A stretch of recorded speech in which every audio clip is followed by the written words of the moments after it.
its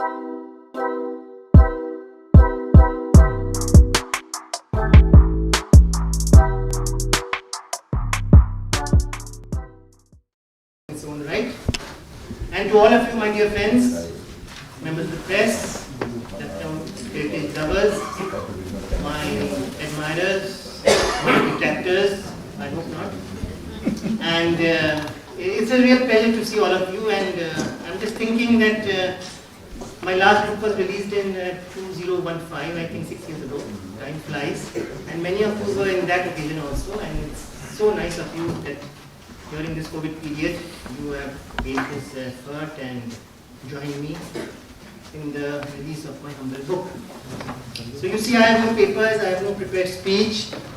I'll speak whatever comes to my mind. I'll speak about my love for Lucknow. I'll speak about what I've written in the book. And I hope that you enjoy my ramblings. And if you enjoy, then of course you can sit back and have a good time. And if you get bored, then you can just raise your hands and say, sir, it's enough. Yes, sir, wind up. So I'll listen to you. So my dear friends, why this book? People often ask me, why do you write about Lucknow? Because you are not a historian, you are a scientist, and just to tell you that I am a PhD in chemistry. And I've been working in ICR for the past many years.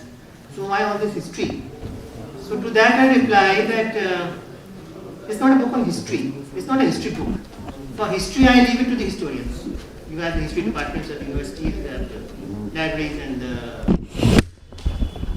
sources and the students and the funding and then what you say, the qualifications and the training for historical research. But this is not history, this is a book on heritage. And the points that I've raised or tried to raise, you won't find in a history book. No professor will write all that, because these form part of a tangible heritage which Lucknow has. And due to my affection for this city, I keep on reading and I keep on researching, and I come across a lot of material, and then my library, my personal library in my house, it becomes bigger and bigger. And then I feel that why not share all this information, because after all what you find in the internet and the digital world is very limited. A lot of information, a lot of literature lies buried, lies lost among archives, and many are in the public domain now. So after reading so much, I feel like sharing with you as a sort of distillate that, okay, this is what I've learned, and now let me present it to you so that you do not have to read 100 books to read what I'm giving you in this small compilation.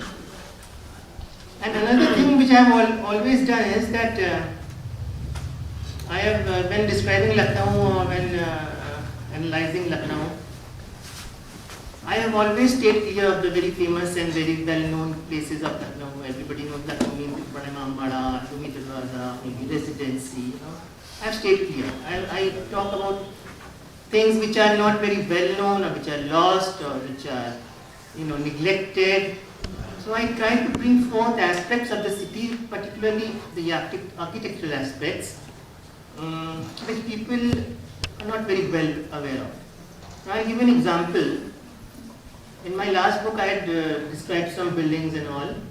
One of the buildings I had described was Darshan Vilas and Gulistan Iram, which is right opposite the High Court. So a gentleman was a friend of mine, he was asking me that, where is this? Gulistan Iram, Darshan Vilas, and he is in the High Court.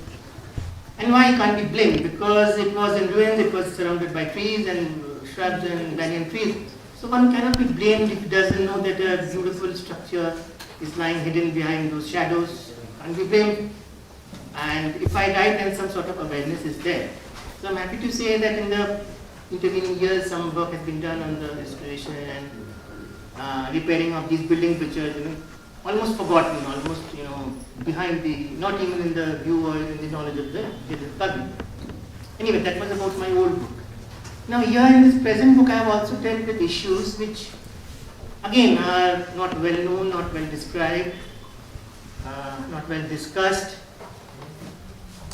and Lucknow is not very well known because of these. Now I give you certain examples. I don't know how much time I have.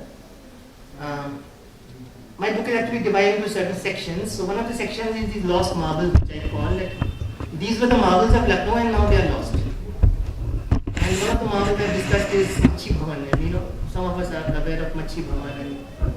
lot of misinformation is floating around simply because the name, we are not even sure who gave this name Machi Bhavan, why it is called Machi Bhavan, what was inside, what was outside, who built it, who stayed there, who destroyed it, when it was destroyed, when it was rebuilt. So many details are there. And many of you will not have the time or patience to read 100 books to know what Machi Bhavan was all about. So therein lies my effort that I read and I read and I read and I draw certain differences and then I present to you in the form of a chapter. Another Nawabi property which I have described in his book is in Shahjahanabad, which is in Old Delhi. Now, some of you may think that what is this about in Delhi? Is talking about Delhi. But yes, the initial Nawabs of Awadh, Burhanul Mulk and Safdarjung and Shuja Abdullah, they had a definite presence in Delhi also and they had their residence.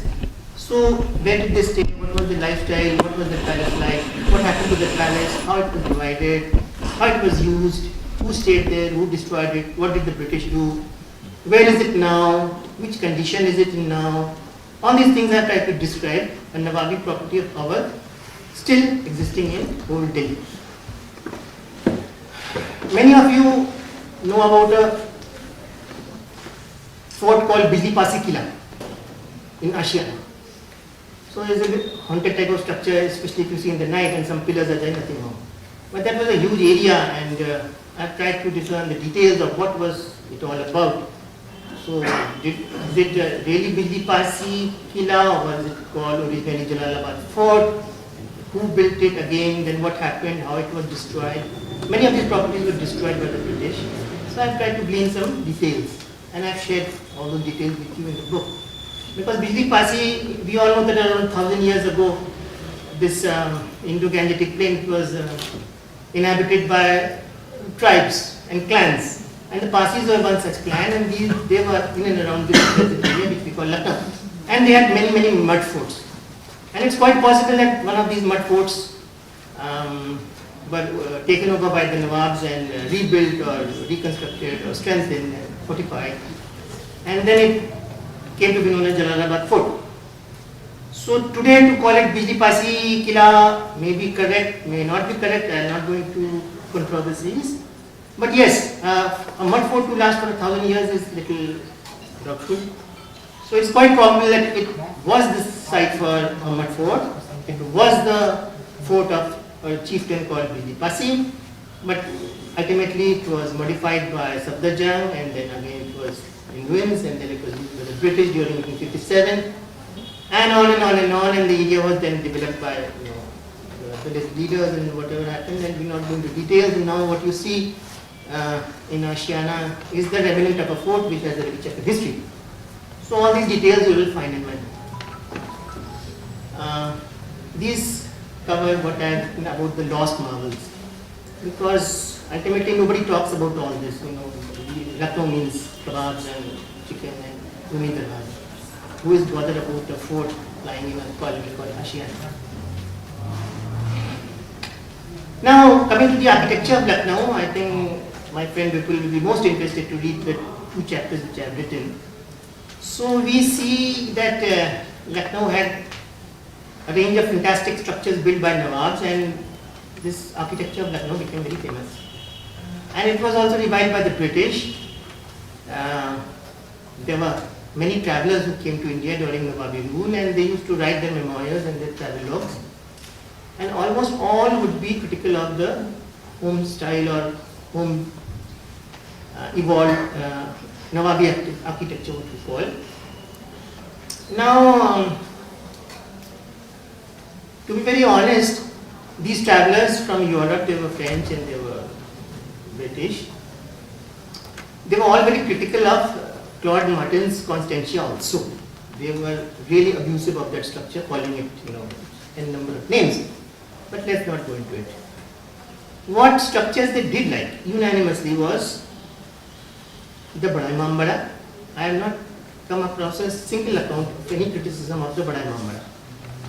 Turkish gate or Rumi Darwaza, what we know as, they were not very many comments, not good, not bad. Possibly because Europe has very many gates. If many of you might have gone to Europe, and especially Eastern Europe, then very many gateway cities are there, so might not be very attractive or significant for a European traveler. But what they did find appreciable were the tombs of Saadat Ali Khan and Khurshid. There is not a single iota of criticism against these two tombs, although they are not very large, but still they were appreciated. What angered them most was these palaces of the Nawabs, and they said it is a hybrid structure and it is a mess, and they are not following the Grecian elements of architecture, and they are making a hodgepodge, and Nawabi court is debased and their architecture is debased. So a lot of criticism is there. So what we call basically a torrent of criticism. Now see the hypocrisy. That according to European travelers, and later also, even after 1857, the colonial rulers, these things were unacceptable. That any sort of dilution should occur in the Grecian, the classical orders of architecture, and it has to be either pure or not at all.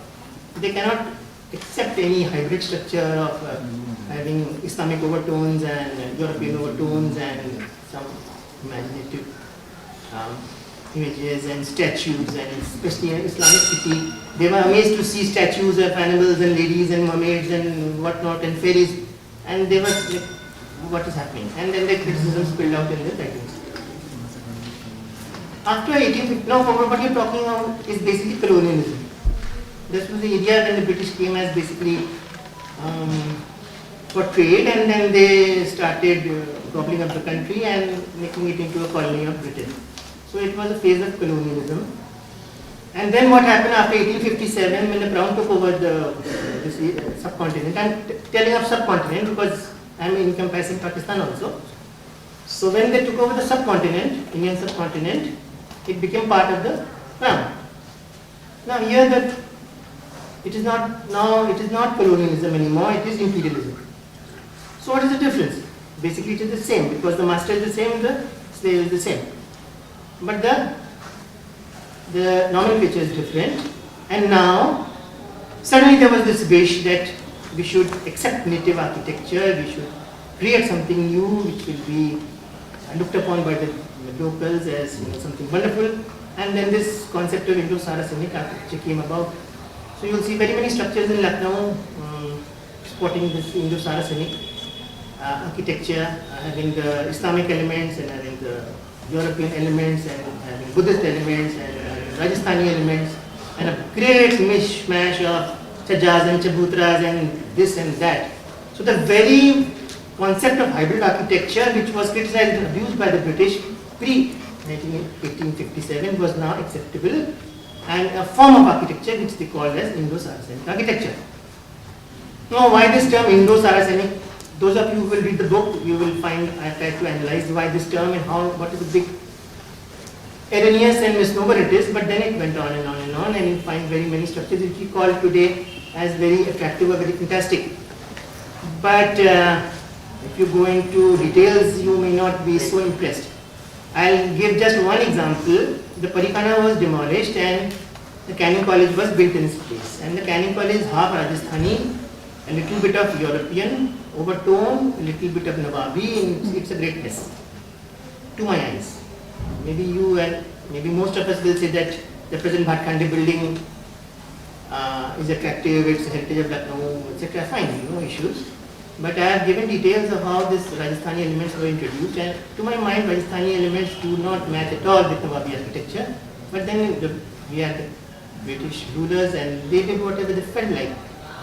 And the very thing that they were against before 1857, they created and they propagated with a lot of zeal. So these issues I have discussed in my book with a lot of detail. I think that I have put in so much detail, some of you might be bored that what is I talking about. But then of course some serious discussion is sometimes necessary. Another aspect of Lucknow I have discussed here is the concept of a garden city and the concept of a gateway city. Because Lucknow was known as the city of gateways and it was also known as the city of gardens, as most of you know. That Many of these gardens were Nawabi gardens having their own design vocabulary and not matching with the Mughal gardens, actually different from that. And these gardens had structures inside, but they were, a lot of them were demolished during 1857 and then they were reappropriated into different uses after 1857. Some garden like Aishbagh became a water station, some garden like Charbagh became a railway station, and so on and so forth. So what actually existed within these gardens, not much is known. So I have gathered details and I have read and read and read, and I have tried to describe some of these gardens like Variety Bagh and Chad Bagh, Aishbagh, Badshah Bagh, Sikandar Bagh, Kaisar Bagh. Kaisar Bagh was not a garden, it was a palace complex, but known as a Kaisar Bagh. So fine, I have discussed Kaisar Bagh also. So all these discussions may be interesting, may be boring. It brings forth something to your mind that after all, when we discuss Lucknow's architecture or Lucknow's beauty or Lucknow's landscaping, whether it's Nawabi or colonial, then what are we really, do we really know what we're talking about? So I'll make myself clear that we said this X building was okay, this Y garden was okay, but during the 1857 cleansing and post 1857 cleansing, so many structures were demolished and so many structures were reappropriated and modified. So do we really know? Our knowledge base is so weak that if I or you or anybody starts writing on Lucknow's architecture, his source is very, very minimal, very small. So he actually doesn't know what was there. So supposing I do not know what was inside Sikandar Bagh, I do not know, nobody else knows, then what to write about Sikandar Bagh? It was Sikandar Mahal, this, that, fine. But what was inside the garden? Nobody knows. So when we discuss architecture, what are we discussing? Our knowledge base is so poor. That is my worry, and that is what I try to discuss from whatever little detail I find, maybe a line, maybe two sentences, that okay, acha, aisa tha, you know, that kind of thing. Like Aishbagh, I'll tell you. Aishbagh, nobody really knows what was inside Aishbagh. What pavilion was inside, what gateway was inside, whether the palace was there or not. Nobody knows. So one sketch is there of William Daniel of Aishbagh. I have given it in my book. Simply you can get an idea, okay, there was a baradari, fine, there might have been a pavilion, okay, Aishbagh. I am sad to say that Aishbagh's baradari still exists. Some of you might be knowing of its ruins. But in its heydays, what was Aishbagh like? No details are available, at least to me. So how to discuss Nawabi architecture when your knowledge base is so poor? That is a worrying thing. So I try to gather as many details as possible and I present to you in a small book so you can like buy it and get whatever information is scattered about in a single capsule. Regarding a little more detail about whatever I have written here, we all know about the Nawabs of Lucknow, Nawabs of Awadh, and who is the famous Nawab of Awadh? Wajid Ali Shah. But Wajid Ali Shah was not a Nawab. But who will go into all those technicalities of what is a Nawab and what is a king and what is a Badshah? Fine. Even the zoo you see today is called Nawab Wajid Ali Shah, right? He is not a Nawab. So we can go nitpicking. Let's leave it. So Lucknow is famous for its Nawabs and the Nawab is Wajid Ali Shah. And it's famous for its Begums and the Begum is Begum Hamsat Mahal. But is that all? Is that all what Awadh is all about? Wajid Ali Shah and Begum Hamsat Mahal? No. For me, Awadh is a very big entity and Lucknow is a very fantastic structure in the middle of that entity. And I would like to discuss all the people who gave their little bit, maybe significant, maybe insignificant, but in those times they did give some contribution, they did do something, and then their names were lost in the pages of history. And what we remember today is very little about, sparse knowledge about. Even in the Nawabs, you see, there were such fantastic people like Saadat Ali Khan, Muhammad Ali Shah, and they created such fantastic structures, but we don't remember them. Lucknow means Rumi Darwaza, Asifullah, and Wajid Ali Shah, Kaisar Bagh, and Bhai Bhai. So it's very sad. And a lot many people visited during those heydays of Nawabi rule and colonial rule, and they left their mark, a little mark or a big mark, but they did leave their mark. And now you visit a cemetery, you will find a gravestone, or you will find a road sign, and you wonder. I wonder especially when I was a little boy, and you see the names like Clyde Road and Outram Road and Barrow Road and Quinton Road and Green Road, and who are these guys? I mean, kya hai? Nobody remembers, nobody cares. But these people, British officers, and they did leave a mark on the city, maybe good, maybe bad. So what happened? From where did they come? Where did they go? How did they die? Where are they buried now? Are they buried in India? Are they just lost? Like Sleeman, most of you know that Sleeman was famous for his thagi and sati and all that. Not many would know that Sleeman had a very negative role in the annexation of Awadh, and he had a bad end. He couldn't even reach Great Britain. He died in sea and his body was thrown in the ocean. So that kind of thing.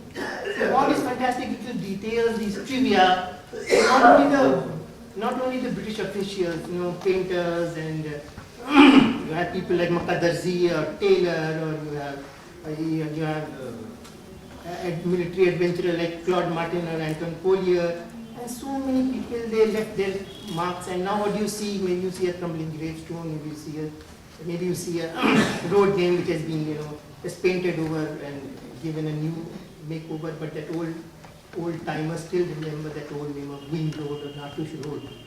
So personally I feel that these guys or these ladies or whoever this was, a priest called Reverend Paul Hampton or a court official like Tiket Rai, all these should get their due. All these were significant in their own times.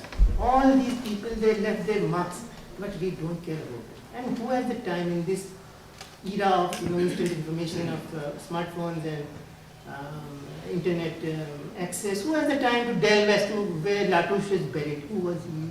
Who has the time to bother that, okay, this is Tiket Rai Kapul. So who was this Tiket Rai? Was he good? Was he bad? What did he do? What was his contribution? How did he meet his end? Who has the time? I don't blame anybody, because you need a lot of dedication and you need a lot of, what I can say, mad sort of fascination, which I unfortunately have. That okay, kuch karna hai, to let's go in it. Otherwise, don't do it at all. Don't depend on the internet, because that's very, very superficial and very, very erroneous. So basically, as you see, I am a man of science. And a man of chemistry for that matter. And a man of chemistry, for a chemistry guy, even an electron matters, One carbon is something and two carbon is something. What is carbon? Carbon is koila. Koila kuch nahi hota. But for a chemistry guy, a carbon atom and two carbon atoms make a hell of a difference. One electron here and one electron there make a hell of a difference. So when a person of my research training, for which all these intricate details are very important, I cannot dare to be very, very casual about things. That I listen to a story or I listen to an account and I just reproduce it in my book, because that will be blasphemy for me. I come across a lot of folk tales and very casual type of descriptions and accounts that, okay, fine, this was the palace and this Nawab was staying and this Nawab told this to his Begum and the Begum said this thing to the maid and the maid said this thing to the Nawab, that kind of conversation. Do you think anybody has heard that conversation? No. Then how you are reproducing all these things? Maybe it's good for a folk tale or maybe it's good for a historical fiction, but it should not form part of history. So when I come across something, any trivia or anything for that matter, be it architecture, be it a biographical detail, I keep on cross-checking that, okay, is this authentic? Is it worth writing about, or is it just a fairy tale, or is it just imagination? Now I'll give you an example. How much time here? Can I speak for just go ahead. If you are bored, please tell me. This is my favorite subject, so I can go on. So when I come across these accounts, I feel sad also. I'll give you a small example. That if a falsehood, or if this kind of thing is repeatedly imposed upon you or imposed upon me, then it forms a part of our thinking. And that is why I basically, personally I'm speaking of myself, I avoid historical fiction because I think they are trash. Nobody should not mess around with historical people and historical events and historical persona. This is just not done, but it is done and the genre is very popular also. But I avoid that anything. And I feel a little sick also when I see that people who have actually lived are being involved in all sorts of strange, incidents and funny type of things, just to make it a popular thing. But leave it aside, I'll give you a specific example of how our mindset and how our thinking is changed. Now supposing I just tell you Akbar. So in your mind, immediately the image of Prithviraj Kapoor will come. So that Akbar means Prithviraj Kapoor. So that is the power of this constant media and constant reinforcing that, okay, Akbar was like Prithviraj Kapoor. But that's not true. So the point I'm trying to make is that if a falsehood is repeated 10 times, 20 times, 100 times, it starts becoming part of history, it starts becoming part of fact. And that is where we have to treat very carefully, because a point comes in which a person who believes in all this trash, he will like stand up and he will challenge you that no, Akbar was like this. अब आप लड़ लो उससे या आप चुप रहो. You have two options. So regarding Lucknow, if some silly story is multiplied or duplicated or repeated again and again and again, and ultimately it will become part of Lucknow history, and then say, oh, Lucknow में ऐसे होता होगा, like your Hossainabad clock tower. You just search in the net about Hossainabad clock tower, and you will find that, oh, Nasiruddin Hyder built it, and the sultans, mind it, the sultans built it, and it was built in this, and it was, then you start cross-checking that, when this tower was built and Nasiruddin Hyder was not even alive, no one above was around then, and how come Nasiruddin Hyder built the tower? So this sort of thing, is putting around, and I believe it's my duty, and I believe it's the duty of all our heritage lovers, that whatever you write, please be sure that you are giving the most authentic information possible. And I don't say 100% authentic, never, because history is very subjective. But still, let us be sure from at least our side that whatever we are writing or whatever we are speaking, it should be genuine, it should be authentic, it should be believable, and not just any piece of imagination that somebody has come up with and then it's being propagated. So, my dear friends, I have taken enough of your time. I don't know how much I spoke, maybe, I don't know, half an hour or something. So, it's a subject very close to my heart, and I like to speak on it, and I hope you enjoyed my talk and I shared my feelings with you. I hope that you will enjoy my book, and of course, this is not a book of science, so definitely there will be errors and there will be some issues. So, you excuse me for that, but from my side, I have tried to give you details and descriptions and photographs which might be of interest to you, might be of interest to Lucknow lovers. And picking this book in your hand, I hope that you will have a great time. Thank you very much once again.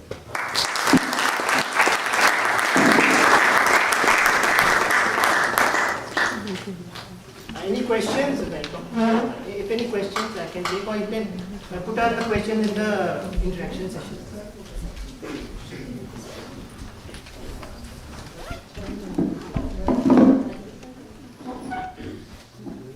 Thank you, sir. That was very enlightening. यही तशवीश शब व रोज है बंगले में, लखनऊ फिर कभी दिखलाए मुकद्दर मेरा। इसी के साथ हम बड़े ही अदब व एहतराम से खैर मकदम करते हैं जनाब शहंशाह मिर्ज़ा साहब का कि वो माइक पर तशरीफ़ लाएं और हमारे सामईन को अपने कलाम से नवाजें।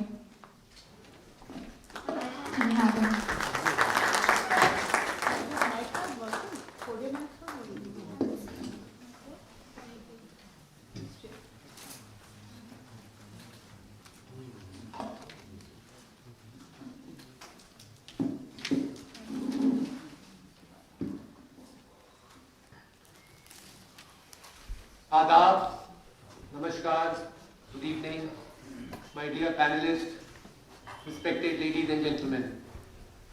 But for sure, I'm not going to speak as long as my friend and elder brother, Dr. PC Sarkar spoke. He's an expert on this subject, I'm not. It gives me a lot of pleasure to be back in Lucknow. Lucknow is a city with which I share a very, very strong emotional bond. I had the occasion and opportunity of visiting and living in many cities in India and abroad, and I hold Lucknow to be a very, very special city. And those of you who live in Lucknow should feel proud that you are living in one of the best cities, at least in Asia, if not the world.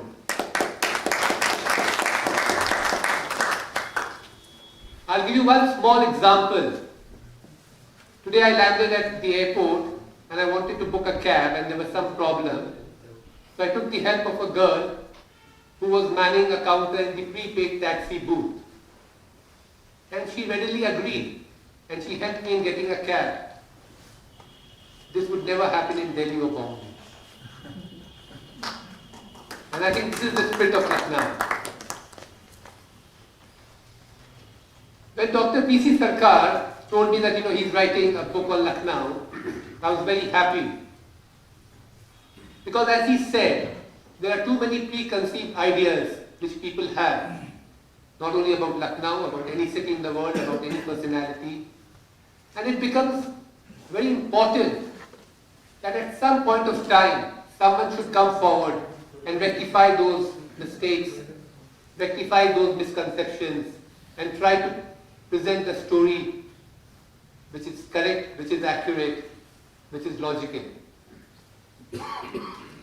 I had the occasion of reading many books on Lucknow, but this book, written by a scientist, makes it very, very interesting because he's looking at a subject from a different angle altogether.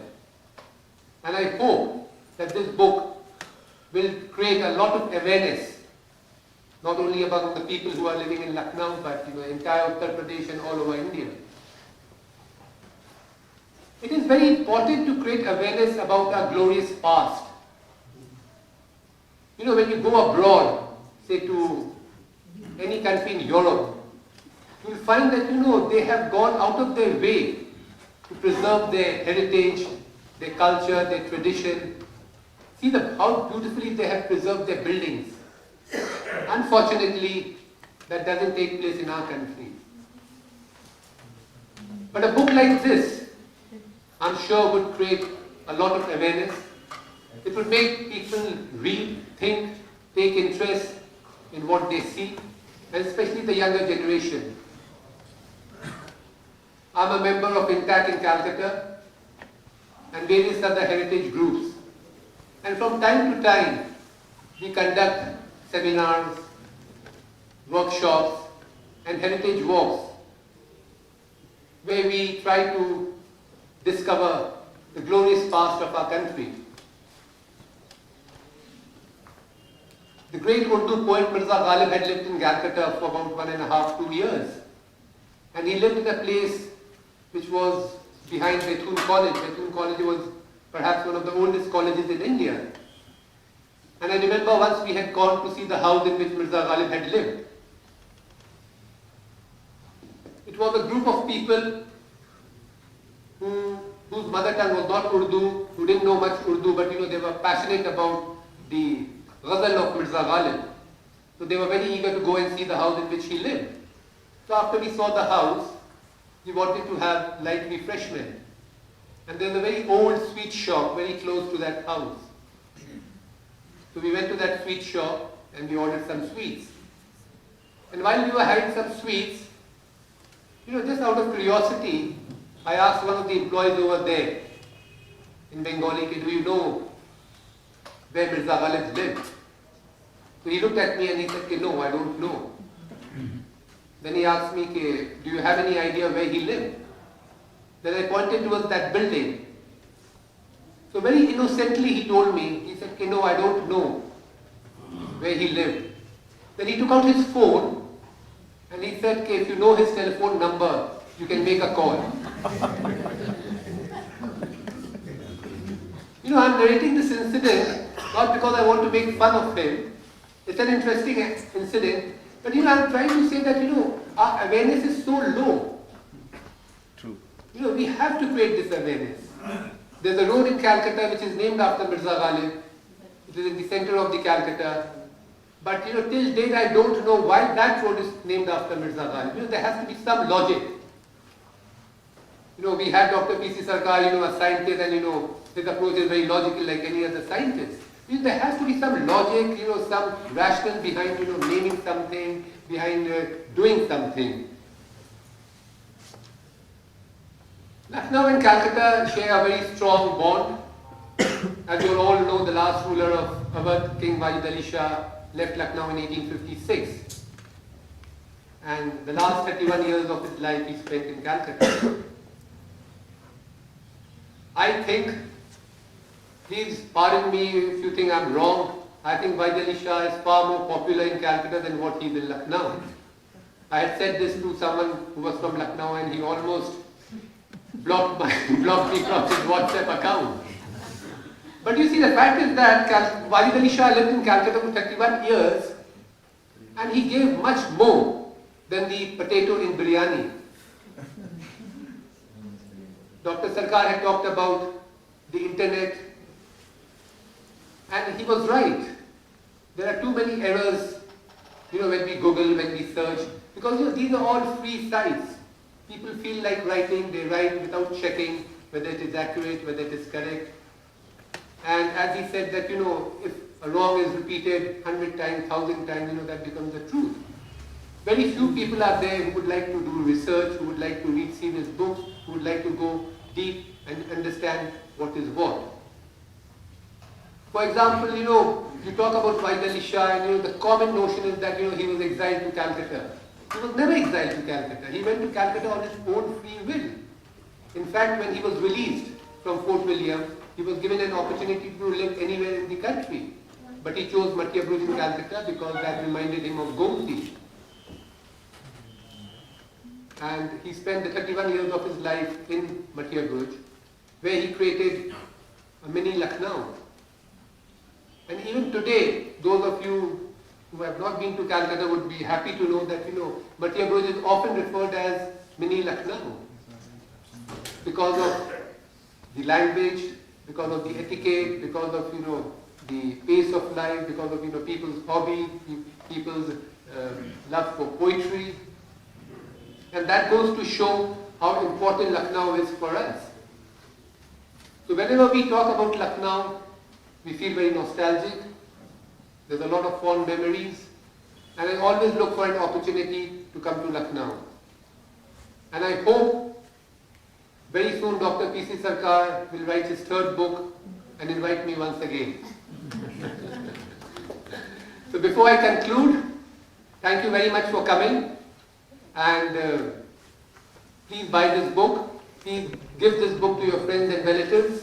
Give them as birthday present, marriage anniversary present, and for anything. And I hope this coming year will be a year full of happiness, joy, good health for us, and COVID will be a thing of past. Thank you very much. Khuda Hafiz.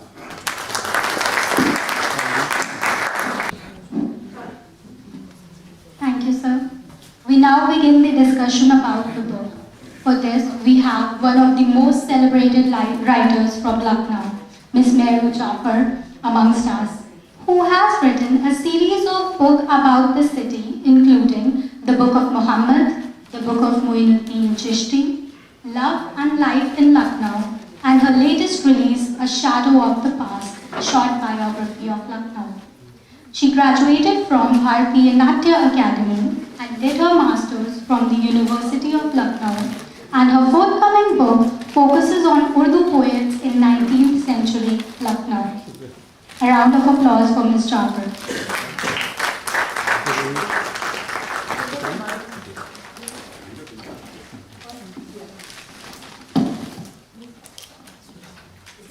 It's all right, you can hear me. So good to see a house full, lots of friends and known faces. I'm so happy to be here this evening. Thank you, Lucknow Expressions, for inviting me to this very distinguished panel. I want to start the discussion with a huge sigh. So अपनी ज़बान में कहते हैं या इलाही माजरा क्या है। आज या इलाही से शुरू करते हैं अपनी बात इसलिए कि ये क्या खत है, ये क्या जुनून है। ये खत है कि जुनून है कि किताब पे किताब लखनऊ पे लोग लिखते चले जाते हैं। तो इसी पे थोड़ा गुफ्तगू करेंगे, ऑथर को ड्रिल करेंगे कि what is the need of another book on Lucknow? What is in this book which we don't already know about our beloved city? तो और जिस जगह हम लोग मिल रहे हैं वो इतनी मतलब जगह तो हिस्टोरिक नहीं है, जगह नहीं है, लेकिन जिसके नाम से ये जगह है। आज हम कैफी आज़मी अकेडमी में इकट्ठा हुए हैं, लखनऊ के आशिकों के बीच में हैं, तो जाहिर है मजाज की याद बेशक आएगी और तभी इन अल्फाजों का भी इस्तेमाल किया है, ख़त और जुनून वगैरह।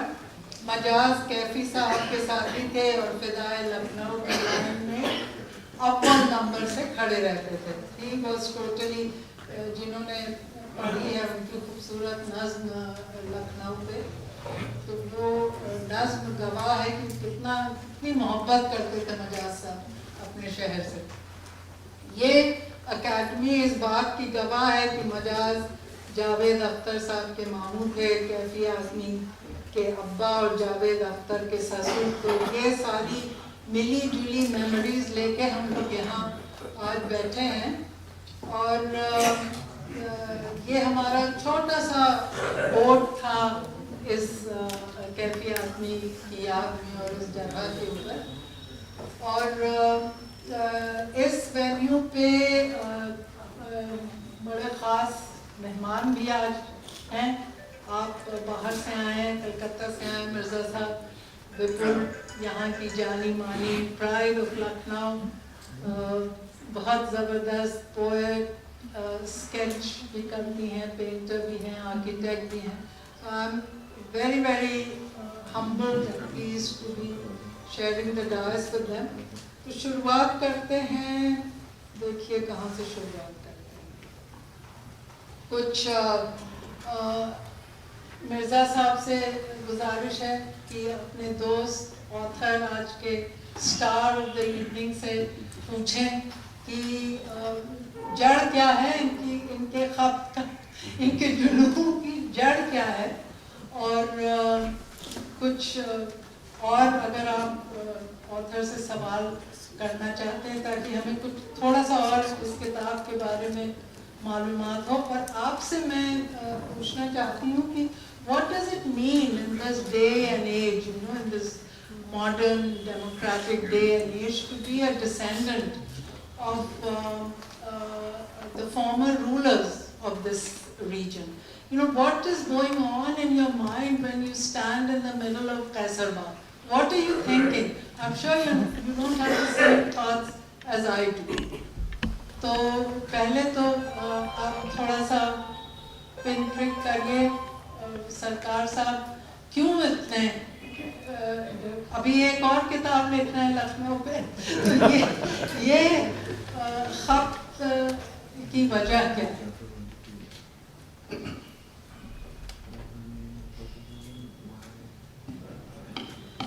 मेरू जी, आप तो लैपटॉप लेके आई हैं, मुझे देख कर डर लग रहा है। क्या क्या आप लिख के लाए हो? कागज पे काम करना बंद कर दिया है, वो एनवायरमेंटल इश्यूज। सुनिए ना मेरू जी, मुझे कोई पुरानी दुश्मनी तो नहीं है, कुछ आप जो है ऐसा मत पूछिएगा कि मुझे भागना पड़े यहाँ से। लेकिन हाँ, मैं आपकी बहुत मदद करता हूँ। I admire her voice, especially I admire her biryani, and I admire her zeal for Lucknow. So anyway, so what you asked me was why these series of books. So as I told in my address also that I left Lucknow very many years ago, and I did miss my city because due to frequent transfers and frequent change of cultures, I did develop a sort of fascination कि हाँ भाई मेरा hometown था, पता नहीं उसका क्या हाल है, and that kind of thing. But I was very young, maybe 22 or something at that point of time. उसके बाद हुआ कि the internet came about and I got easy access to information, but I saw that the information was not very correct in most of the times. Then it became a sort of habit, you can say, or a fascination that okay, try to gather the authentic information for myself, not for anyone. And I used to write small articles on Facebook or here and there, just for my, not for earning money or anything, just for my personal satisfaction. Then there used to be a newspaper called Lucknow Tribune, and they contacted me that, sir, can we use your articles in our paper? If I go ahead, no payment. Just we'll give you a page, you write whatever you want. Then I used to write for them for one full year I wrote. They gave me a full heritage page, and although the circulation was not that good, I got a fair amount of publicity due to that. Now what happened was, since the paper was not very well circulated and people used to contact me that how to buy the paper, how to read your article. I said, that's a big problem. Then why don't you compile your articles and write a book? I said, no, that's a new problem. So anyway, I thought my previous book was basically a collection of essays. So what I had written for Tribune, I just embellished it a little bit. I did a bibliography and other details, and I had it published. And people said that okay, now people want to read about what you write and what you know. So why do you keep to yourself? Just write a book and publicize it. So that was one part. Now about this one, that fascination continues. That keep on reading and learning about Lucknow, and then also informing other Lucknow lovers that okay, this I have learned, and you also share my knowledge. Because as I said, that who has got time to go into so much detail? So since I am having that inclination, so I'll share my knowledge with you. And whatever little I learn, I keep on writing. And I like writing basically from my childhood, from my school days also. I used to write, and I enjoy it. So okay, this is my contribution towards that now. And okay, people enjoy, people learn a bit. And, it's not my intention to earn money. Even to my publisher, I said that money is not the issue. I want a huge distribution network that should reach to far corners. That's what I want, that people should read and enjoy. You don't give me a paisa royalty, I don't care. I don't need money. It's not the case, but let me do. You give me 25 no. But you please distribute my book, and I'm happy to say that my publisher is a very traditional publisher. He's got a huge reach all over the world. So that I'm lucky that my book will reach to very many corners. I may not earn money, I don't want. But as long as I get a good readership, thank you so much for continuously, persistently documenting different aspects of the city.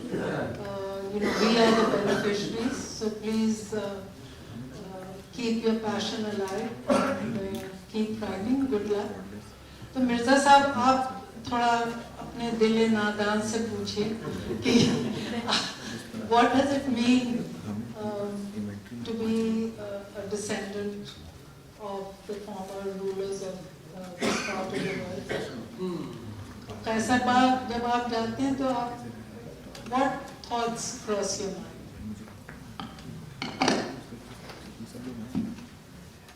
Of course, I don't believe in zodiac signs, but I'm a Cancerian because I was born in middle of July, and it is being said that Cancerians are dreamers.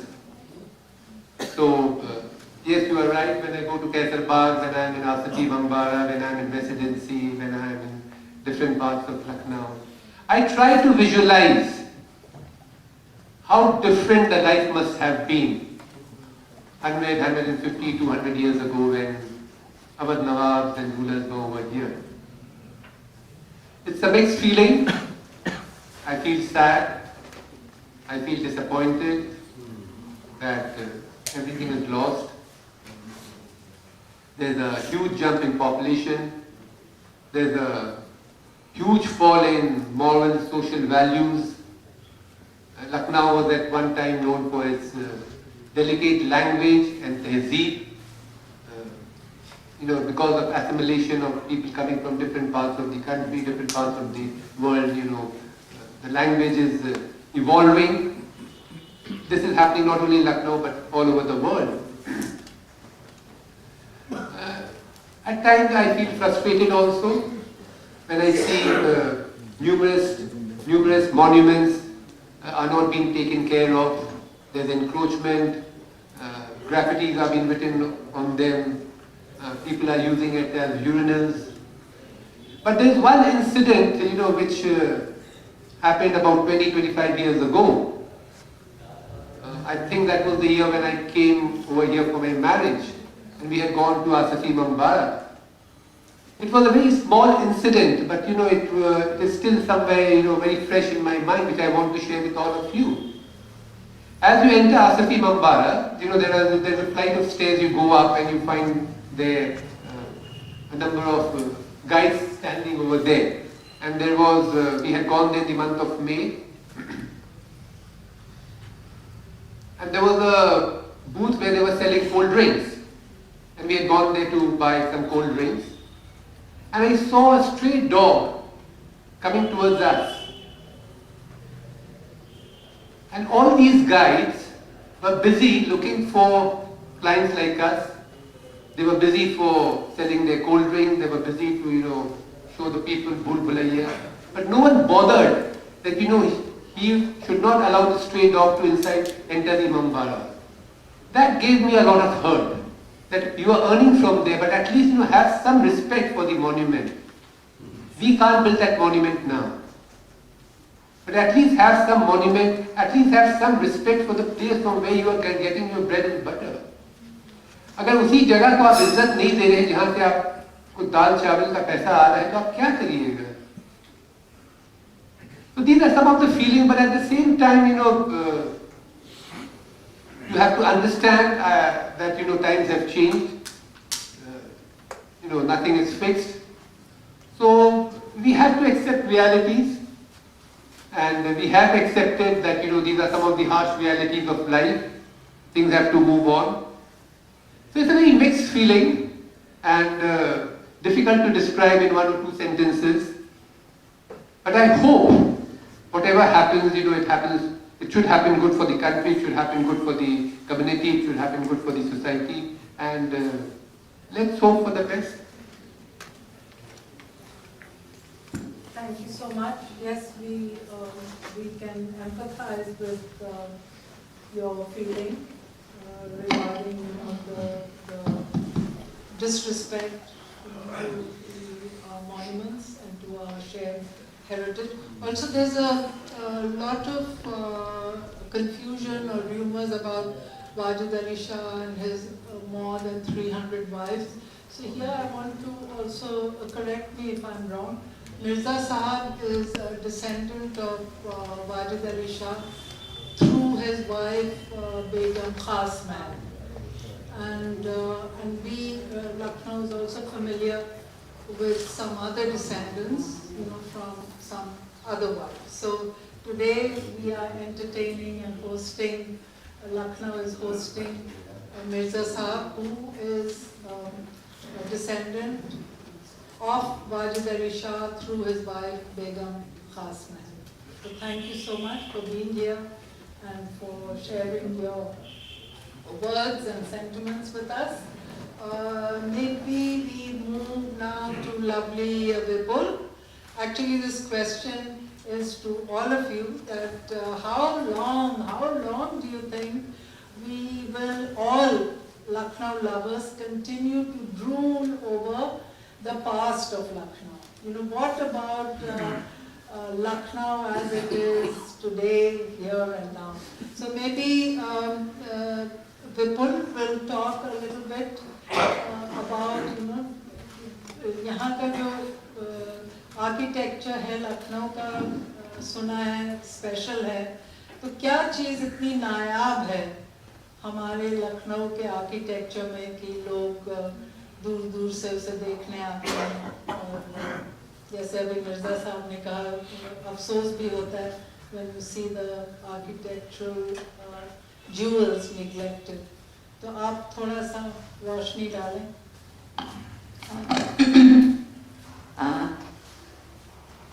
Meru आपने एक ये question ऐसा पूछा है कि जिसके बारे में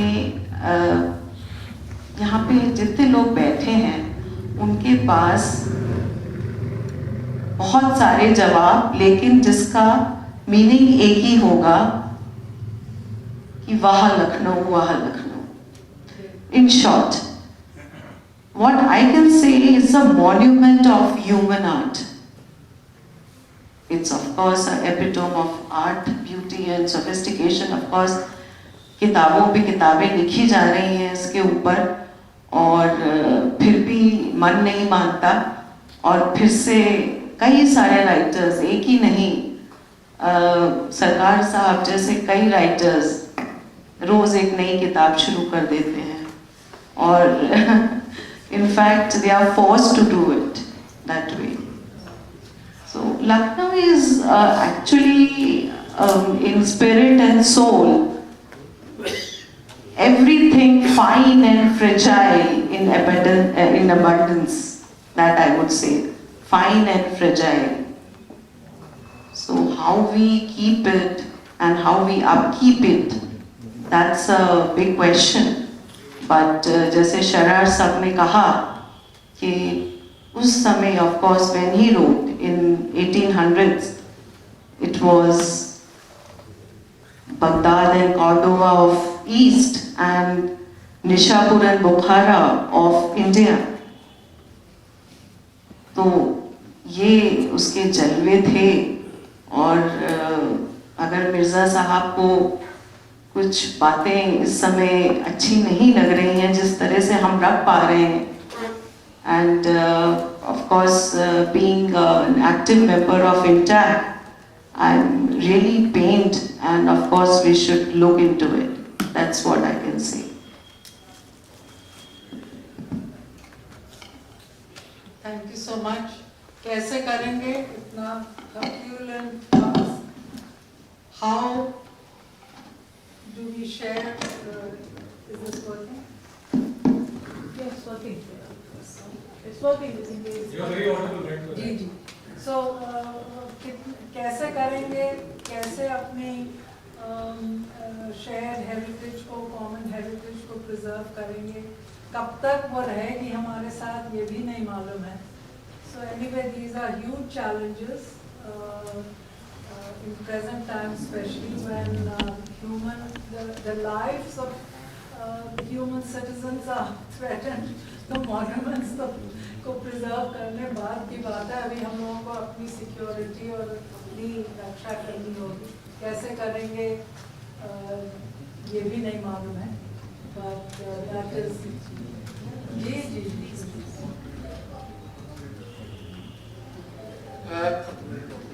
ये जो आप पूछी कैसे करेंगे, मैं आपको 2-3 एग्जाम्पल्स देना चाहता हूँ और आप लोगों के साथ भी शेयर करना चाहता हूँ. जैसे सरकार साहब दीवाने हैं लखनऊ के बारे में, वैसे ही कैलकाटा में एक साहब है, सुभाष दत्ता उनका नाम है. इज अ ग्रीन एक्टिविस्ट और वो एनवायरनमेंट के दीवाने हैं. Calcutta, as you know, is one of the largest cities in India. The pollution level is very high. Calcutta में जनवरी के महीने में कैलकाटा बुक फेयर होता है, और ये पहले कैलकाटा मैदान में होता था, और इतनी धूल उड़ती थी कि आसपास की जितनी बिल्डिंग्स थे, जितने दरख्त थे, जितनी गाड़ियां थी, all used to be covered by dust. And one fine morning, Subhash Datta, who is a chartered accountant by profession, he thought of doing something. And in India, as you know, it's very difficult, because Calcutta Book Fair had the blessings of West Bengal state government, and in those days, we had this left front government, which was very strong. So he filed a public interest litigation in Calcutta High Court. The case went on for some time, and finally Calcutta High Court passed a landmark judgment saying that the Calcutta Book Fair cannot be held in that place. So it was a great victory for this environmentalist. Then there is another place called Dhakuriya Lake, where during one festival a lot of people used to go and they used to throw the material in that pond. Once again Subhash Chakravarti filed a public interest litigation. First year nothing happened, but after that the court and the local administration and the police made it a point that that pond is not disturbed. So public interest litigation is a very, very strong weapon. A lot of things can happen, if we use public interest litigation. Thank you so much. Mr. Godin, अगर सही pronounce किया ना आपका नाम, What's in the name? A rose. A rose. By any other name would smell just तो as sweet. अपनी आप खुशबू फैलाइए. जी हम यहाँ पे कुछ और जोड़ना चाहेंगे जो हमारे मिर्जा जी ने कहा आप लोगों से. I realize that in the changing situation, which is quite challenging, we need to create an awareness among the young generation. Now a shortcut method would be to organize programs in schools and educational institutions targeting the younger generation, making them aware, because legislation, as we know, we have the best laws, but when it comes to implementation and the ground reality, that is where we probably face the biggest challenge. I've been born in Lucknow, and after I corresponded with Mr. PC Sarkar for several days, I realized the effort which he has put into this book. A book which may be only 250 pages, or maybe about 9 chapters or so, but the amount of effort to get so many details which the average man usually fails to observe when he is on his rounds in Lucknow, maybe in old Lucknow, visiting the main monuments which we are well aware of. It is the finer details where our author has observed and he has shared those details for others to observe. And that's what I find so beautiful in his effort, that it goes just beyond the standard places of interest. There's so much more in this book which probably a reader would not be able to understand or get the best out of unless he reads it over and over again. Read to understand, and ultimately, of course, when we want to bring about awareness, we have to act. That's what I think. Thank you. Thank you so much. Yes, Vipul, please. That reminds me, Mr. Godin, that Intact Lucknow had been organizing these kind of programs. You must have read in newspapers as well, catching the young actually in schools. Like Clean Monument we had, where you have in fact attended quite a few programs of ours, where at least not less than 200 school children were brought at the Maqbara, Sadat Ali Khan ka Maqbara, and there we had the DM Lucknow and whatnot, all top-notch. Yes, that was the Clean Monument campaign, and especially with school children, and the adults of course were welcome in that. Then we had My City, My Lucknow, that kind of campaigns off and on in for school children, where we hold painting competitions, essay competitions on the love of your city. That's it. So these kind of programs we keep on having. It's just that 2 years we had this gap. We are not able to hold, but inshallah हम आगे भी करते रहेंगे आप लोग की दुआओं के साथ. Heritage walks also you have. Yes, lots of heritage. Quite a few people over here had participated in our programs, and I plan to continue them, of course, as time permits and time time changes with the end of pandemic. Another program I remember you organized was with students of architecture. Yes, yes. And we went and also checked out monuments. Right, outside right. of- Husainabad area, that the clock tower, and of course the Chota Imambara, the picture gallery. We had, in fact, the senior students also, the students, the masters in architecture, the students who were doing, they wanted to know more about the architecture of Lucknow, where we had taken around 100 students over there. That So, was wonderful, wonderful. thank you, thank you. So if expressions allows, the host allows, we can open the Good evening. Congratulations, Sarkar sir. Just would want to ask, yes, I know what has been happening in terms of the citizens who heritage walks, school efforts and so on and so forth. What Mr. Borden has said is a very relevant thing. You know, we have too many people who are actually enemies of monuments rather than enemies of who? Monuments. Yes. Very few people who are actually interested in the monuments or in the culture and heritage. We want to seem to convert all our cities into Singapore. And I mean, no disrespect, Singapore is a lovely place. They are very different. And we want these steel and glass buildings, and we find that उसको बदल दो तो अच्छा ज़्यादा अच्छा लगेगा. So how? My question actually is, how do we increase the number of people who are more, heritage friendly? I don't see that happening. I mean, I'm sure people here intact, the citizens group, everyone is making huge efforts. But I feel that in this whole vast population, how do we generate a bigger? Who will answer that loaded question? Or if we have somebody who knows, who has an answer to this. I can.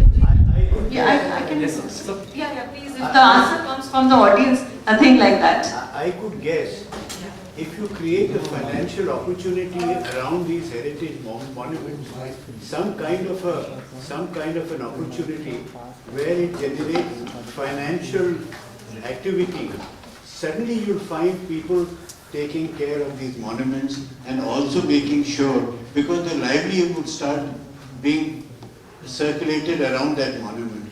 The point is, it's in nobody's interest. Everybody is worried about Papi Pate and the future of the generations. So the past is being forgotten and being erased very conveniently. Suddenly, if we were to create, like you have, a lot of heritage buildings have hotels. Now suddenly you see the state of those hotels and the state of those monuments. If similarly, I'm not saying they are maqbaras, you could develop them in a different way. But the kindness you got to increase, you make it more financially relevant. Otherwise, they'll be lost. They'll be broken down at some point of time. And I feel you have to make it more financially relevant. If you're talking about the future, and like what Meru said, you said something about the past and how the past is going to be forgotten. I would say that the past is equally important. One step backwards and two steps forward. You take a recoil from the past, and you can rewrite history, you can do a lot of things, but the aroma of the past, you cannot wish it away.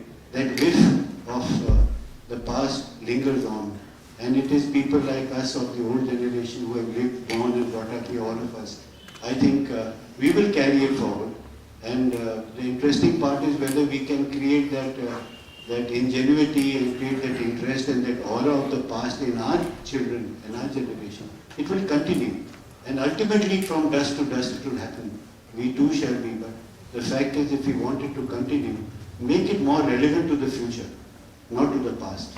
Very true. And very well expressed, and it's actually the sentiments of the people sitting here. I would add to that one more initiative taken by our body, INTAC. In fact, we had given this similar kind of proposal for Chadar Manzil, actually. And when the redevelopment and conservation of that monument was to take place. In fact, we had given this proposal in front of the Chief Minister and the Chief Secretary also about developing it into a cultural center. Like India International Center. Yes, yes, something In on place, we had a large meeting on that score. on those lines, and where of course the large chunk of the palace would be of course the cultural center, which would house a museum, handicrafts center and all those kind of things. Other than that, along the river Gomti, we had given a proposal of Lucknow sort of shopping kind of thing, handicraft shopping along the river front, and also boat ride experience from that particular point to Shaheed Smarak, and then again from there to come back here. So it was basically a full-fledged cultural center with light and sound show. People would come, people would shop, people would stay there. They have a feel of the environment of the buildings on both the side of the river bank, and then they can spend some time, and that love for Lucknow would basically be regenerated, and they can imbibe those sentiments and go back home full of love for the city.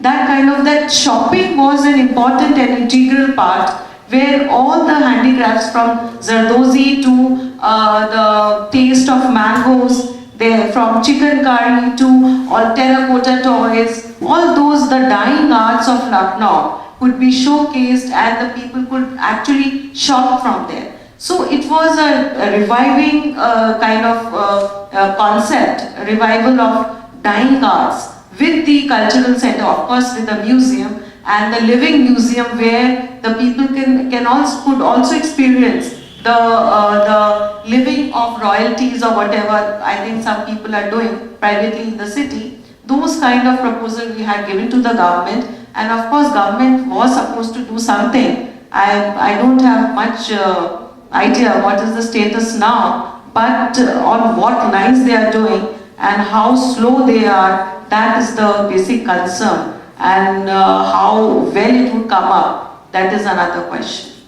That's it. Any other questions? Is it okay if I add something to the question as well? I think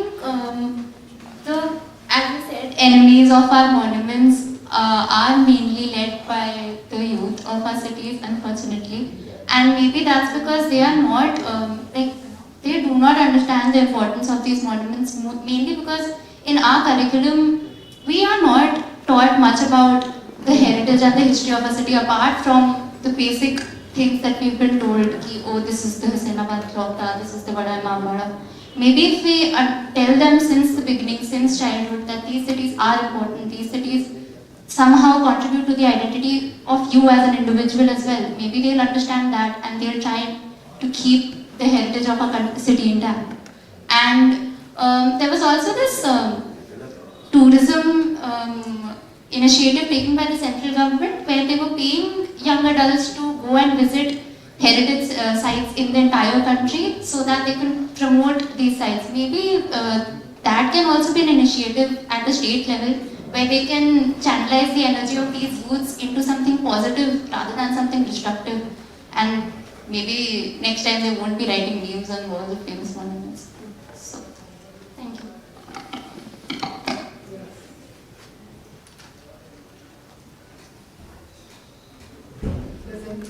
That will be more.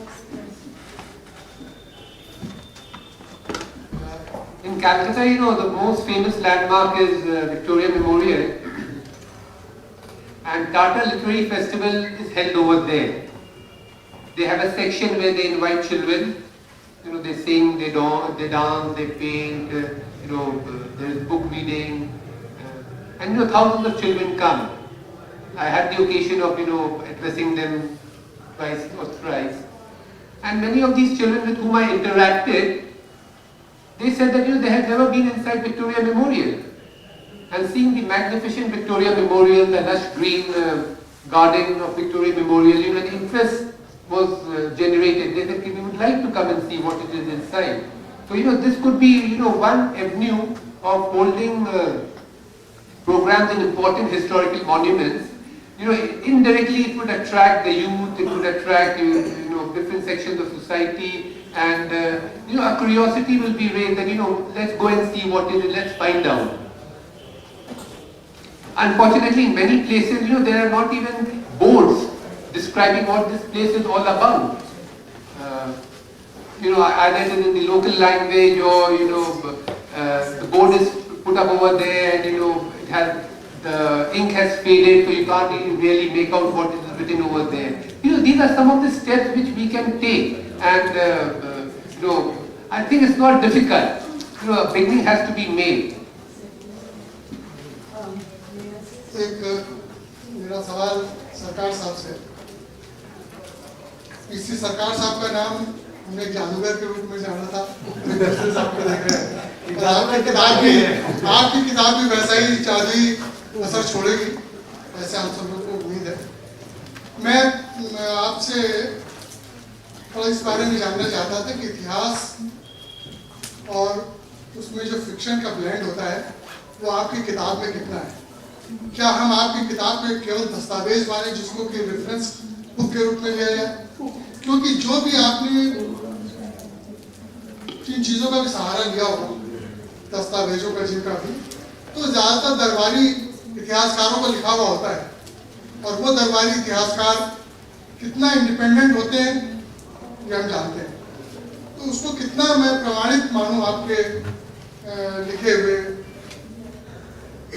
दस्तावेज को या इतिहास को रखने को। जी शुक्रिया।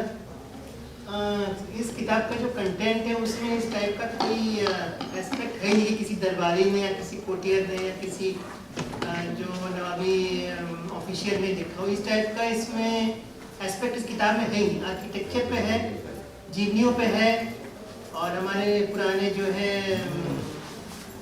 जो बाग हुआ करते थे और हमारे जो गेट वे करते थे उनके क्या आर्किटेक्चरल फीचर हैं, वो पहले कैसे थे अब कैसे हैं। तो इनमें कुछ दरबारी वाली बात है नहीं, कोई नरेशन नहीं है, यानी किसी को इसमें कोट नहीं किया है कि इसने ऐसा कहा इसने ऐसा कहा। ये तो सामने दिख रहा है कि ये क्या है, उसका मैंने डिस्क्रिप्शन दिया। तो कम से कम इस किताब में वो स्टोरी टेलिंग या कोई नैरेटिव या कोई फिक्शन या कोई पर्सन या कोई व्यक्ति विशेष के बारे में कहीं नहीं। अच्छा, जो पीछे मैंने एक चैप्टर दिया जीवनियों पे, तो उसमें तो यही है कि वो कोई भी हो, चाहे वो ब्रिटिश ऑफिसर हो या वो हमारे नवाबी कोई ऑफिसर हो, उनकी पैदाइश, उन्होंने क्या किया, वो अच्छे थे, वो बदनाम हुए या वो बदनाम नहीं हुए, उनकी मौत कैसे हुई, वो कहाँ दफनाए गए, इस विषय पे मैंने बात की है।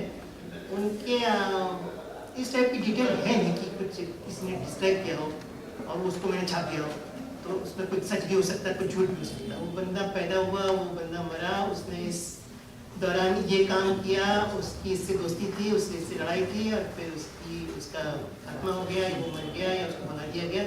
इसी पे मैंने जो है ज़्यादातर जोर दिया है। तो कम से कम इस विषय, इस किताब में आपको मिलेगा नहीं कि कोई कंट्रोवर्सी हो या कोई फिक्शन वाली बात। अब एक गेट है, गेट आपके सामने है, गेट पहले कैसे था, गेट पहले कैसे था, मैं कैसे कह रहा हूँ कि उसकी फोटोज है हमारे पास या उसके आर्ट वर्क है हमारे पास, तो उसको डिस्क्राइब कर दिया, और अब कैसा है वो डिस्क्राइब कर दिया, डिफरेंस कर दिया, किसने तोड़ा ये बता दिया या किसने मॉडिफाई किया ये बता दिया। तो इसमें जो आपकी शंका है वो इस किताब में फिट नहीं हो पाएगी, इस किताब में कंटेंट ही नहीं है।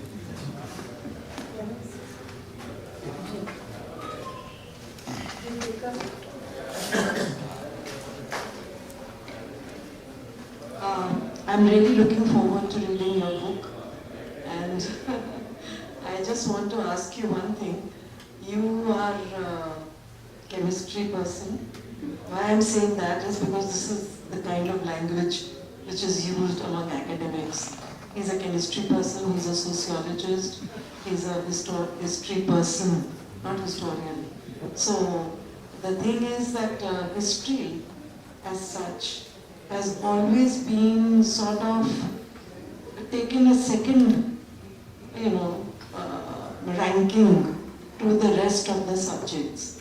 because I have been in the teaching line for 40 years, and I always find that students would rather take up other subjects which they feel will be more useful for their careers than study history. So that is of course another matter which so this I think is a big lacunae, and because of that, when monuments are seen or monuments are looked at, or even history is taught, it is always with some kind of a very neutral and abhi ye to karni hai, so may as well do it, that kind of an attitude. So with your background in chemistry, have you been... Amber color, and one gate, small gate, is a white color. Because of some controversy, some legality, some problems are there. I'm sorry, PC, I'm going away from this. It's a maintenance of monuments, my question is that. So can Lucknow Expression Society, even Rumi Gate is at the verge of demolishing. I'm sorry to use Bhagwan, Allah na kare kabhi aisa ho. But there is a big, there's a big catch in that. So can, as a Lucknowites, can we do anything for, can we draw attention of archaeology department for the maintenance of these monuments? जब maintenance the monuments ही नहीं रहेंगे, तो किताब किस पे लिखी जाएगी? So no, I'd like to, on behalf of the society, I'd like to just put it in a word here. Yes. That we have recently started a series on YouTube called Landmark on the heritage old homes in Lucknow. Some known, some not known, but drawing attention to that fact. So the first of the series has been launched. It's called, it's on the Iqtida house. It's a 200-year-old house. Where I think the shooting for Suitable Boy took place. So what we are doing, our focus is going to be bring out those, and especially because now digitally I think everybody is very tech savvy and wants to see things. So once it's there on the portal and people see it, I think there will be greater awareness, and as Chandra Bhai said, that with I think financial incentives, things could be made better. The rest of course that is up to the departments concerned, but on our part, this is what we're going to do. It should be result oriented. And because of this Rumi Gate getting dilapidated, that is why the alternative road was created around that Tilewali Masjid. That is why it came into operation, so that the heavy traffic could be diverted from there to the side road. That is what the genesis of this was. I was involved in that, so I am aware of that. So as an EK, they are not concerned. The only thing is the pace of speed is all... Speed is required. Thank you very much. We had initiated Heritage Awards. If you remember, all Lucknowites, esteemed Lucknowites were invited in that program. That was supposed to, in fact, rather encourage the maintenance part of the old buildings of Lucknow, and of course the category was on residential and commercial that year, but we intend doing it in other categories also, so that more and more people find interest in maintaining their old properties. And of course the buildings which are under ASI, we don't have control on that, but the private property owners, they feel encouraged on these kind of initiatives. Intact is already taken. Can I make a point here? Any member of CFL here, or any? Iqbal sir is there, and of course Aditi is gone. Anyway, so there's a group called Citizens for Lucknow, which is very active in whatever way they can. They organize. I am speaking on behalf of CFL. So I am in Calcutta, so I can't contribute much to CFL, but still I try to be active. And this group has certain achievements to its credit, and the biggest one, I think many of you might not know, I'd like to highlight it, was the reconstruction of the portico of the DRM office. So this is a little story I'd like to share. I share with my wife, also I share with people, because that's the achievement which common citizens could achieve. What happened was, during the construction of the metro, there was a blocked portico of DRM office. DRM office, you know, is basically a railway office which has its genesis from the older British era colonial railway office and whatever. But anyway, during the construction of the metro, for the lift, that portico was removed and broken. So people were like offended that this is a colonial building with a certain heritage value. So why have you removed the portico? Although the portico was not very attractive, it had been blocked for very many decades. It was a very ugly structure. But still, it was a portico, and people from CFL, they got active. They met the officers, and after a long time with Ma'am Vipul, my dear friend, I'll just highlight her role. What happened was, the officials kept on changing, and nobody was interested. And all this. See, I'm sitting in Calcutta, but I'm aware of what is happening in Lucknow. Ultimately, they give the excuse that now the portico is gone and we do not have the architectural design for the portico. What kind of excuse is this? Then it was Vipul who supplied the architectural drawing to them, that this is the drawing, now you make it.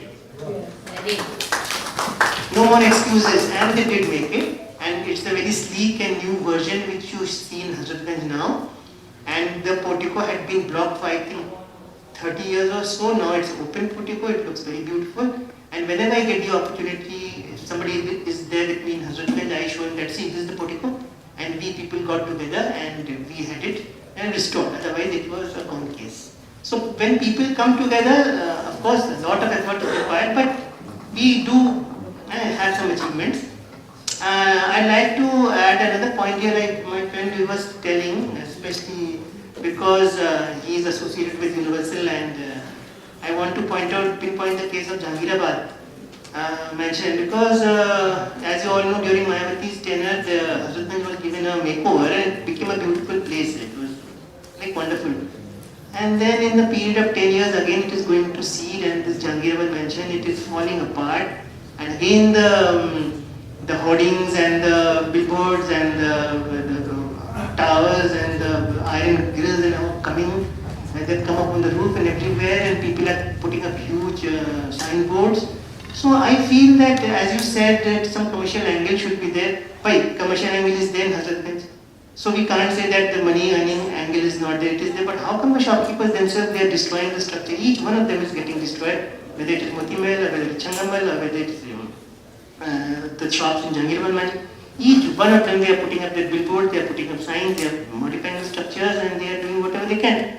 So even though they are earning money, even though the commercial angle is there, even though they are aware, they are not students, or they are not low-grade people who are not aware of architecture and not aware of heritage, but they are deliberately defacing the buildings of Hazratganj, and once again we see the horrible condition of Hazratganj within a period of 10 years. So personally, I feel that whatever we say or whatever we feel, somehow inside us we have that empathy for heritage, and we are very careless people.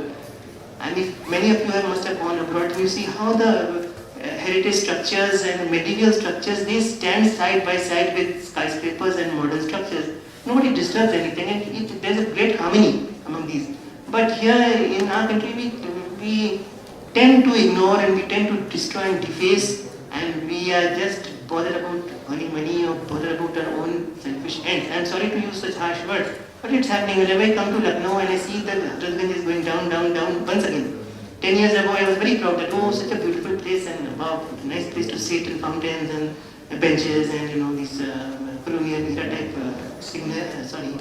lampposts and everything. Everything is gone and everything is falling apart, and just people don't care. And some stealing is also there. I've heard people are carrying away the garbage bins, they are carrying away the pillars and whatnot. So what does this show? That unless we ourselves, from our hearts, we feel a certain empathy, we feel a certain attachment towards all this, then what can government do, and what can an NGO do, and what can CFL do? I mean, there has to be, something has to come from inside us. Otherwise, we can have a number of meetings like this, and I mean, nothing really. Either the government puts in such strong controls that, okay, you deface something, you will be put in jail, like Singapore. You disturb a single inch of anything and you will be arrested and beaten up. That's one aspect, but there's a democracy can't be done. So the second thing is that it has to come from within us. And the sad truth is, it is not coming from within us.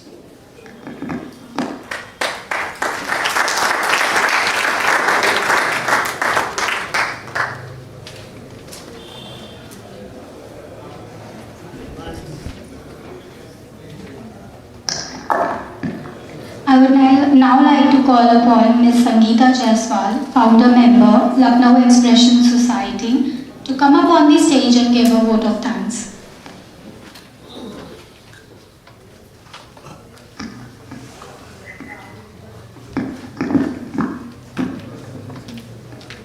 So I hope you all have enjoyed this evening as much as I have.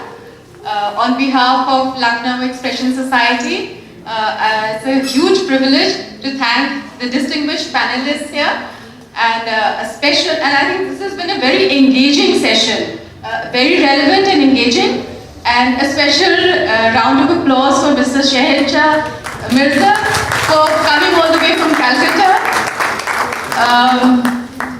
Very grateful for constant media support to Kefi Azmi Academy, and lastly, and most importantly, to all the guests who are here who make all our programs so worthwhile. A huge round of applause for everybody who's here.